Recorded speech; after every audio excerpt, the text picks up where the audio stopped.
Tell us a little bit about the wedding school. Yeah, absolutely. So I'll go back from the beginning. I initially founded White Plus White, which is a wedding planning and styling company here in Brisbane, Queensland, 13 years ago. And the last couple of years, I have sort of also created the Wedding School, which is an online platform designed for couples, particularly do-it-yourself couples, to access resources, templates, checklists, and guides to help them along their wedding planning journey. And more recently, we created this signature wedding school online program. So it's essentially learning how to plan and style your wedding with me over a 60-day period, so that you can plan and style your wedding with a professional planner such as myself, but not necessarily invest in the time that it takes to get a planner, or like that financial kind of side of things as well. So so that's me in a nutshell.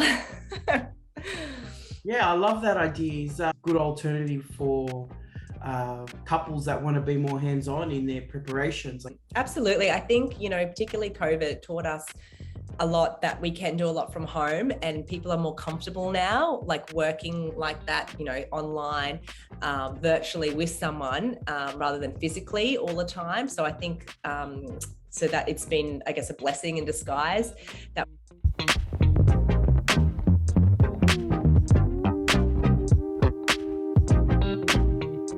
I found, from my role as a wedding planner, but also I didn't mention I do own a couple of venues here in Brisbane as well. So I got it from every angle. I feel people do have an appetite to celebrate again, and they want to be with their families and friends. I'm finding like lead times are so much quicker now because they're just like, let's just get it done, because we don't know what's going to happen in the future. But I definitely see that people are celebrating once again. But there's, as you mentioned, the cost of living, inflation, and interest rates are just about to go up as well.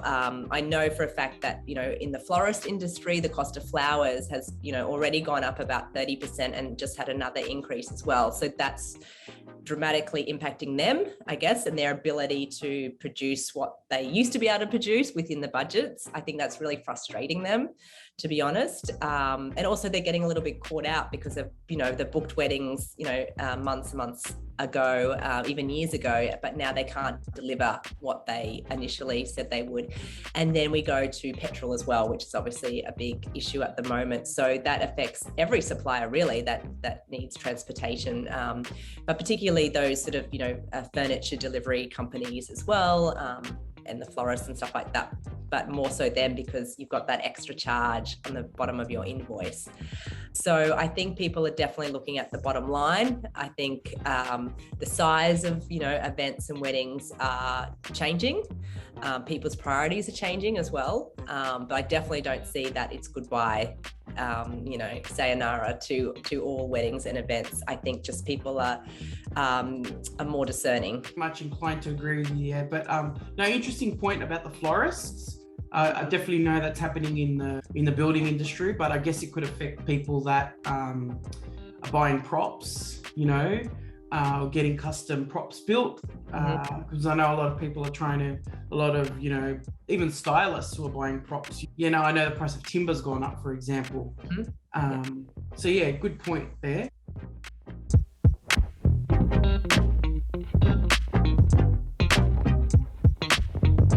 I think I'm seeing couples already ditch traditions. They're not necessarily ticking every single box when it comes to, even having bridesmaids and having maybe like a cake and doing the music themselves. And even recently, one of my neighbours decided instead of a bouquet, she's going to just invest in a really nice handbag. So then she can, of course, use it again. And I thought that was like the most amazing idea.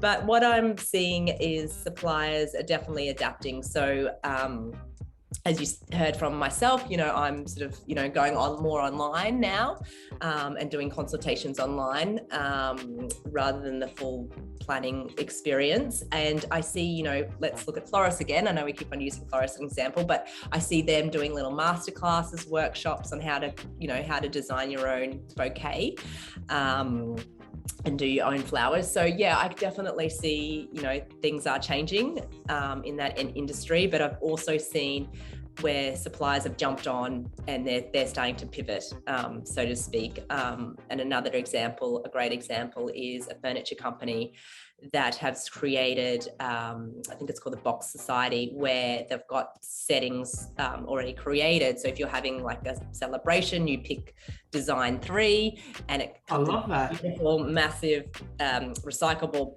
bag, and it's all your dinnerware, glassware. They even provide, I think, minimal flowers and food when required, but it all just comes in a big box, a beautiful box, and then so you've got your setting for the night.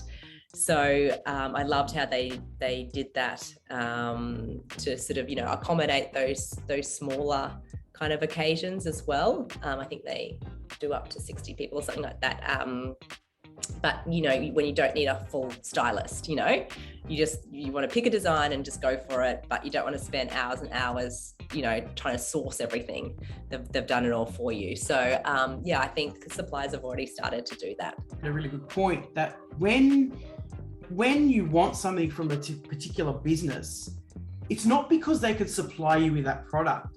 It's because you're in love with what they can offer, how they can do it, so you might follow a particular florist because you love their boho style, or you might follow another business because they do vintage really well, you know what I mean? So even if you are going to DIY or something like that, and that vendor is offering you a masterclass, how to do florals like I do, or how to design a style like I do, you're not just there because they're a business, you're there because their style connects with you,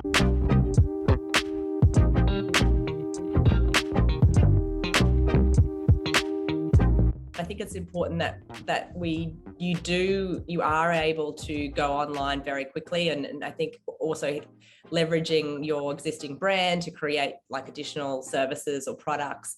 I think it's so important going forward that you just can't rely on your being able to do your business as usual, I guess.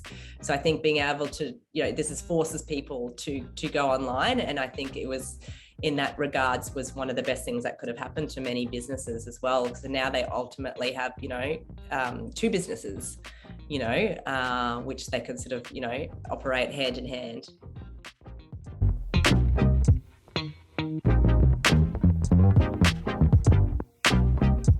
One is looking at all the contracts. So making sure that everything's covered in the event that, your event can't go ahead. So making sure that firmly what the company is offering in terms of that, I think, because that was a massive grey area during the pandemic. So I think finding out that first. Budget-wise, I always have a buffer in your budget. So have about a 5% buffer, and that will go to the price of flowers going up, your transportation costs, also if you had to do like late bump outs and stuff like that. So always having a buffer that you keep throughout your budget. Knowing what your budget is a big one. So having a budget range from the very beginning. I feel like the most difficult, not clients, but the difficult conversations and situations you get yourself in is when someone says to you they don't have a budget, but they really do. So I just feel like once you've got your budget range, you've got your priorities, what's really important to you, you work your way back, and then you work out what you can allocate to sort of each area. And that's when you start sourcing quotes and whatnot. But if it's all too much for you, you can, talk to your local, event or wedding planner and say, hey, like, can I sit down with you for an hour and can we nut out how much this is going to really cost, and get great advice on the ground. I think that, knowledge is always power. And I think that's also something that people often don't think that it's available to them or don't think to do, but it's really important to get that budget and those priorities right from the beginning, and that will set set you up for success throughout the whole planning process, and then you won't be surprised by an escalating bottom line at the end. And I mean, when you talk about managing the budget and everything, it helps people also see the value in the event planner as well. Because the event planner can basically have all that down pat for you. People should really take advantage and go to an event planner for their event. You know what I mean? You don't have to do it by yourself. Exactly. Yeah.